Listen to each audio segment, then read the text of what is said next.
नमस्कार, दिन भर की बड़ी खबरों में आपका स्वागत है। मैं हूं आपके साथ सुनीता तिवारी। आज के इस बुलेटिन में हम बात करेंगे, प्रधानमंत्री मोदी ने यूपी इंटरनेशनल ट्रेड शो का किया शुभारंभ। बोले, देश में चिप से लेकर शिप तक बनाएंगे, किसी पर निर्भर रहना अब मंजूर नहीं। फिर बात करेंगे, कांग्रेस पार्टी के राष्ट्रीय अध्यक्ष मल्लिकार्जुन खड़गे ने बिहार के मुख्यमंत्री नीतीश कुमार को बताया बोझ। अब बीजेपी नेता दिलीप जायसवाल की आई प्रतिक्रिया। और बुलेटिन के आखिर में बात होगी, जेएनजी पर राहुल गांधी के बयान से भड़के महाराष्ट्र के मुख्यमंत्री देवेंद्र फडणवीस। बोले, जिन्हें नेपाल से प्रेम है वो जग कर नेपाल में रहें। लेकिन दिन भर की बड़ी खबर से पहले एक नजर आज की सुर्खियों पर। प्रधानमंत्री मोदी ने राजस्थान में 1.2 लाख करोड़ की परियोजनाओं का वर्चुअल उद्घाटन किया। बोले, कांग्रेस ने विकास का काम नहीं किया।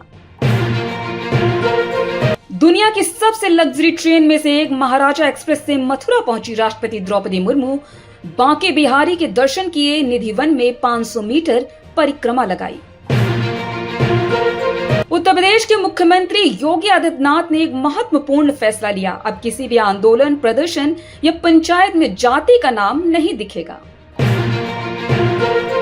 भाजपा ने केंद्र शिक्षा मंत्री धर्मेंद्र प्रधान को बड़ी जिम्मेदारी सौंपते हुए बिहार चुनाव का प्रभारी नियुक्त किया।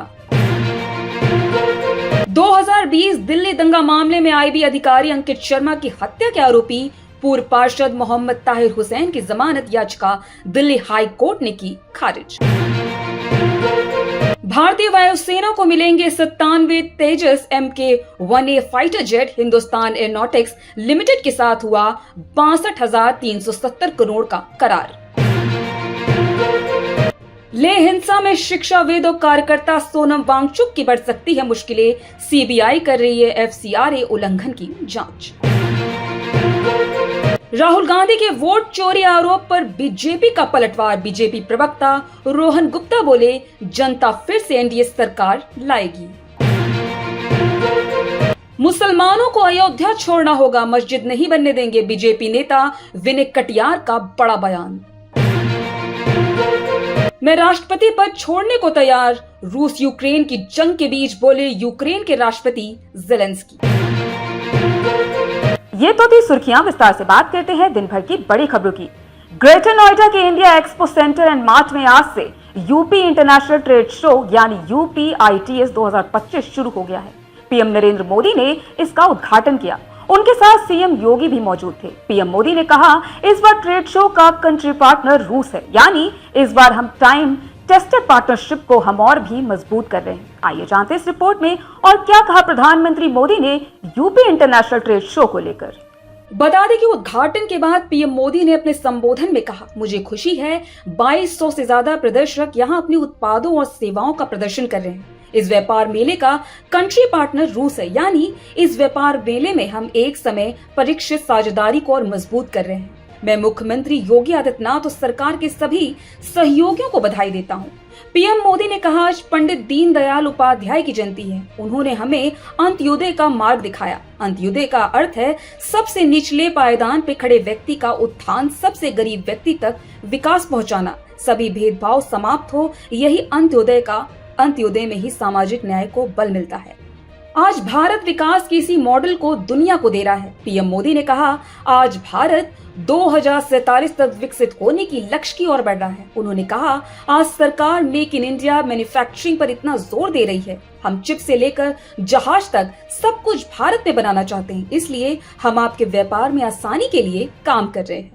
सरकार आपके साथ कंधे से कंधा मिलाकर चल रही है, लेकिन सरकार की कुछ अपेक्षाएं भी हैं। आप जो भी निर्माण कर रहे हैं वह सर्वोत्तम गुणवत्ता का हो। आज देशवासियों के मन में बात है कि स्वदेशी उत्पादों की गुणवत्ता निरंतर बेहतर हो, इसलिए गुणवत्ता से कोई समझौता नहीं होना चाहिए।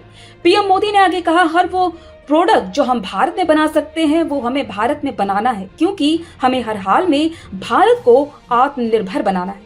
पीएम मोदी ने कहा, हमारी सेनाएं स्वदेशी चाहती हैं और दूसरों पर निर्भरता को कम करना चाहती हैं, इसलिए हम भारत में ही एक वाइब्रेंट डिफेंस सिस्टम विकसित कर रहे हैं। पुर्जे पुर्जे पर मेड इन इंडिया की छाप हो, हम ऐसा एक इकोसिस्टम बना रहे हैं और यूपी इसमें बड़ी भूमिका निभा रहा है। उन्होंने कहा, आज भारत रिफॉर्म, परफॉर्म, ट्रांसफॉर्म की प्रतिबद्धता के साथ अपने उद्योग, व्यापारियों और नागरिकों के साथ खड़ा है। 3 दिन पहले जीएसटी में अगली पीढ़ी के सुधार लागू हुए। प्रधानमंत्री ने उत्तर प्रदेश की विकास यात्रा की सराहना की और कहा, मुख्यमंत्री योगी आदित्यनाथ और उनकी सरकार ने प्रदेश को सिर्फ कानून व्यवस्था ही नहीं बल्कि औद्योगिक विकास का हब भी बना दिया। पीएम ने कहा, यूपी में अब निवेश के नए द्वार खुले हैं। एमएसएमई से लेकर स्टार्टअप तक हर वर्ग के उद्यमी को मंच मिला है। बिहार विधानसभा चुनाव 2025 से पहले नेताओं का एक दूसरे पर वार पलटवार जारी है। बीते बुधवार 24 सितंबर 2025 को पटना के सदाकत आश्रम में कांग्रेस कार्य समिति की बैठक हुई। इसमें पार्टी के राष्ट्रीय अध्यक्ष मल्लिकार्जुन खड़गे ने कहा कि एनडीए गठबंधन में आंतरिक कलह अब खुलकर सामने आ रही है। नीतीश कुमार को बीजेपी ने मानसिक रूप से सेवानिवृत्त कर दिया है। बीजेपी अब उन्हें बोझ मानने लगी है। इस पर अब भारतीय जनता पार्टी ने पलटवार किया है। आइए जानते हैं इस रिपोर्ट में और क्या कहा बिहार बीजेपी के प्रदेश अध्यक्ष दिलीप जायसवाल ने मल्लिकार्जुन खड़गे के बयान को लेकर। बिहार बीजेपी के प्रदेश अध्यक्ष दिलीप जायसवाल ने गुरुवार 25 सितंबर 2025 को पत्रकारों से हंसते हुए कहा, खड़गे जी क्या स्थिति है या माइक पर नहीं बोलना चाहता हूँ। कुछ महीने पहले बिहार में ही वह बोले थे, जिसको जाना है जाए, मैं खाली कुर्सी पर ही भाषण दूंगा।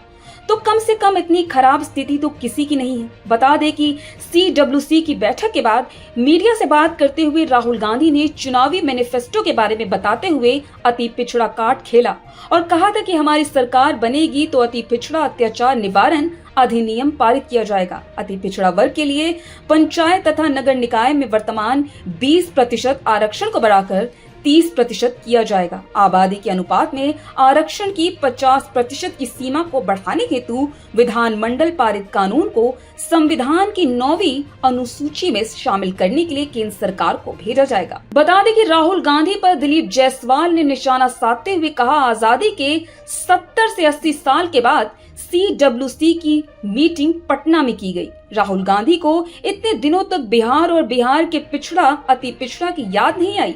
बिहार के लोग जानते हैं कि कांग्रेस चुनाव के समय झूठा वादा और नाटक करने का काम करती है। इतने दिनों तक कहां थे वो? आज इनको दलित और अति पिछड़ों की याद आ रही है। ये सिर्फ वादा करते हैं, हम वादों को जमीन पर उतारने का काम करते हैं। भारतीय जनता पार्टी और एनडीए दलित पिछड़ा अति पिछड़ा के लिए काम करती रही है और आगे भी काम करती रहेगी। महाराष्ट्र के मुख्यमंत्री देवेंद्र फडणवीस ने राहुल गांधी और विपक्षी दलों पर बड़ा हमला बोला है। उन्होंने कहा, विपक्ष बार बार जेनजी युवाओं को भड़काने की कोशिश कर रहा है, लेकिन भारत के युवा आज प्रोटेस्ट में नहीं बल्कि टेक्नोलॉजी और स्टार्टअप्स में अपनी पहचान बना रहे हैं। आइए जानते हैं इस रिपोर्ट में और क्या कहा महाराष्ट्र के मुख्यमंत्री देवेंद्र फडणवीस ने राहुल गांधी और विपक्षी दलों द्वारा देश के युवाओं को भड़काने वाले बयान को लेकर। बता दें कि महाराष्ट्र के मुख्यमंत्री देवेंद्र फडणवीस ने तीखा बयान देते हुए कहा, जिनको नेपाल से इतना प्रेम है वो जाकर नेपाल में रहे। रोज नेपाल की बात करते हैं, भारत कहाँ है और नेपाल कहाँ है। हमारा छोटा भाई है नेपाल। मैं मानता हूँ कि हमारे इतने सालों के ऐतिहासिक रिश्ते रहे, लेकिन कहाँ नेपाल है और कहाँ भारत है। भारत ने कितना विकास कर लिया, हम दुनिया की चौथी सबसे बड़ी अर्थव्यवस्था बने। सीएम फडणवीस ने कहा, आज भारत के युवा पूरी तरह बदल चुके हैं। उन्होंने कहा, आज हमारे युवाओं के पास प्रोटेस्ट के लिए समय नहीं है। हमारे युवा आज स्टार्टअप इकोसिस्टम में काम कर रहे हैं। हमारे युवा AI में काम कर रहे हैं। हमारे युवा बेस्ट ऑफ द इंजीनियर्स हैं। हमारे युवा बायोटेक्नोलॉजी में काम कर रहे हैं। हमारे युवाओं ने दुनिया को पूरित कर लिया है। सिलिकॉन वैली चले जाइए, वो हमारे युवा हैं। गौरतलब है कि सीएम फडणवीस ने एक मीडिया चैनल के साक्षात्कार में कहा कि राहुल गांधी देश के युवाओं को समझते ही नहीं हैं। उन्होंने कहा, मैं यह मानता हूं कि हमारी जेनजी जो है ना, इसका विचार ही अलग है। हमारी जेनजी ये कोई नेपाल की तरह काम करने वाली जेनजी नहीं है। उन्होंने कहा, राहुल गांधी को जो लगता है कि उन्होंने झूठ बोलकर देख लिया, सारे हथकंडे लगाकर देख लिए। अब राहुल गांधी एक प्रकार से निराश हो चुके हैं और इसलिए उनको लगता है कोई तो आएगा, कोई तो इस सरकार के खिलाफ कुछ करेगा, कोई तो इस सरकार को हटाएगा। तब उनको ऐसा लगता है कि जेनजी को मैं अपील करूंगा। लेकिन इस भारत के जेनजी के लिए राहुल गांधी की अहमियत क्या है, इस पर मैं बोलना नहीं चाहता। बता दें कि फडणवीस का यह बयान विपक्ष और राहुल गांधी दोनों पर बड़ा राजनीतिक वार माना जा रहा है। जहां राहुल गांधी और विपक्ष बार बार युवाओं को आंदोलन और प्रोटेस्ट से जोड़ने की कोशिश कर रहे हैं, वहीं फडणवीस ने साफ कहा कि भारत की नई पीढ़ी का ध्यान अब टेक्नोलॉजी, इनोवेशन और विकास पर है। तो आज इस बुलेटिन में इतना ही। आप देखते रहिए दी लोकसभा।